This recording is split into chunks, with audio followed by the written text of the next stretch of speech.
Coucou, nouvel épisode. Alors, aujourd'hui, on va parler d'amitié. Parce que vous savez quoi? Quand vous décidez de tout flaguer, de partir ailleurs, ce que vous laissez derrière, ce sont aussi vos amis, ce sont les gens avec qui vous rigolez, les gens avec qui vous avez des fous rires, bref. Et la question qu'on se pose, c'est mais comment je fais pour, et spécialement pour les gens timides, comment je fais pour retrouver ces amis? Parce que déjà, ça m'a pris 50 ans de me faire ce que je lâche. Donc, comment je fais pour attraper les prochains? Donc, je vais vous raconter un peu comment ça s'est passé pour moi. À la base, contrairement à ce que vous pouvez penser, je suis un gars très timide.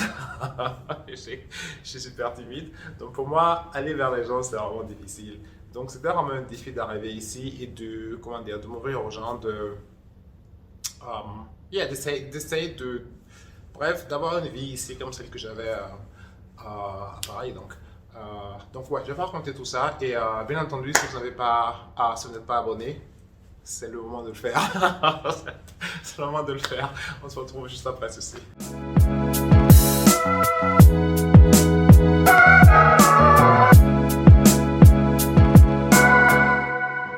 Une des premières choses auxquelles on participe quand on arrive ici, c'est ce qu'on appelle les événements. En gros, c'est des groupes de personnes qui organisent des fêtes, en gros, pour que les gens se rencontrent. Donc, il y en a plusieurs, et ils ont des thèmes différents. Moi, ceux auxquels je suis allé, ce sont principalement Apéro Chic, je vais mettre l'adresse quelque part là, ou Maniata, je mets l'adresse tout ça là. Ce sont en gros, c'est intéressant parce que c'est comme ça que vous voyez des gens, parce qu'avant d'en faire des amis, il faut déjà les rencontrer. Donc c'est à ce genre d'événement que vous les rencontrez. Apéro Chic, c'est principalement francophone et Maniata, c'est principalement africain. Donc j'imagine que on est plutôt attiré vers ce qu'on connaît. Donc évidemment, je suis allé dans ces zones-là, je suis allé dans les événements francophones ou dans les événements africains, que ce soit francophone ou anglophone. Mais c'est quand même une manière de se créer un réseau, de ne pas se retrouver tout seul dans un pays où on ne connaît personne. Donc oui, j'ai rencontré des gens à ces événements, évidemment des francophones. Je n'ai pas vraiment rencontré d'anglophones à ces endroits-là. Il y en a quelques-uns, mais je ne sais pas pourquoi. Et je pense que c'est le cas pour beaucoup de gens qui arrivent ici, automatiquement plus attirés vers les gens qui parlent la langue que je parle. Je sais pas, quand je cherche des amis, et dites-moi si c'est le cas pour vous aussi, mais quand je cherche des amis, je suis plutôt attiré vers les gens qui parlent la langue que je parle, ou des gens avec qui j'ai quelque chose en commun, que ce soit culturellement pour les Africains, ou que ce soit linguistiquement pour les Français. Bref, c'est peut-être quelque chose sur lequel travailler, je ne sais pas. Et bref, là n'est pas la question. La question, c'est que ces événements m'ont aidé à me faire des amis. Je m'en suis fait quelques-uns là-bas. Deuxième chose que j'ai faite, c'est m'inscrire à des cours de danse. Je suis un mauvais danseur. Je ne peux pas danser pour sauver ma vie. Mais j'ai toujours aimé cette idée d'aller dans un studio, d'avoir un grand miroir en face de soi et de faire des mouvements, tout ça. Bref, j'ai fait ça pendant à peu près, je sais pas, 6-7 mois. Et c'est bien parce que la danse, ça crée des liens. Là, c'était plus de filles, genre. Je me suis aussi inscrit au football, le soccer. C'est différent parce que là, honnêtement, j'ai pas vraiment aimé parce que le monde du soccer est un monde vraiment, à part. C'est des gens qui braillent à longueur de journée. Je ne sais pas, certaines personnes dans ce monde, à la base, on est tous ensemble pour jouer au foot, voyez. Je me suis inscrit là-dedans pour être avec des gens, pour jouer au foot, pour m'amuser. Et certaines personnes sont, ils jouent la Ligue des Champions. Ils jouent la Ligue des Champions. Leur but, c'est vraiment de jouer au ballon et de terrasser l'adversaire. Donc moi, personnellement, ça ne connaît pas trop avec ma mentalité. Et j'avais beaucoup de mal à être proche de ces gens-là. Donc j'ai dû jouer 1 ou 2 saisons avant de définitivement arrêter suite à une blessure. Moi je disais que le foot, je n'y retournerai pas. En tout cas, si je retourne, je n'y retournerai pas pour aller rencontrer des gens. Et oui, ça me fait penser que, toujours par rapport au boulot, j'étais à une conférence un jour. J'ai rencontré quelqu'un, un Indien, qui est venu vers moi, il a sa carte de crédit, sa carte de visite et tout ça. Genre ouais, viens, on a discuté un peu, le courant est bien passé, tout ça, on s'est revu 2-3 fois après.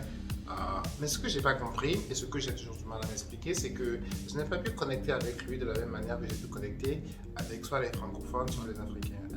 Et ça, c'est quelque chose que que j'aimerais bien que en fait, vous me dites si vous avez le même problème, si vous avez du mal à connecter avec des gens qui n'ont aucune connexion culturelle avec vous. Et j'aimerais bien savoir si c'est votre cas aussi. C'est quelque chose qui m'arrive souvent, ce qui fait qu'aujourd'hui, mes meilleurs amis, avec qui je traîne souvent à Toronto, ben, il se trouve que ce sont tous des francophones. Ce sont tous des francophones. Je suis entouré de gens qui viennent de par le monde et c'est ça que j'adore dans cette ville.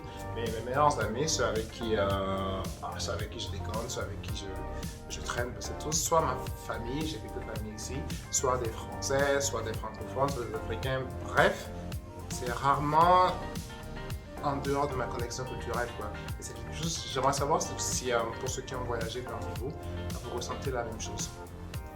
Et c'est différent, ces amitiés, ce sont des amitiés masculines, c'est toujours différent. Parce que ce qui concerne les amitiés féminines, moi je n'ai aucun problème.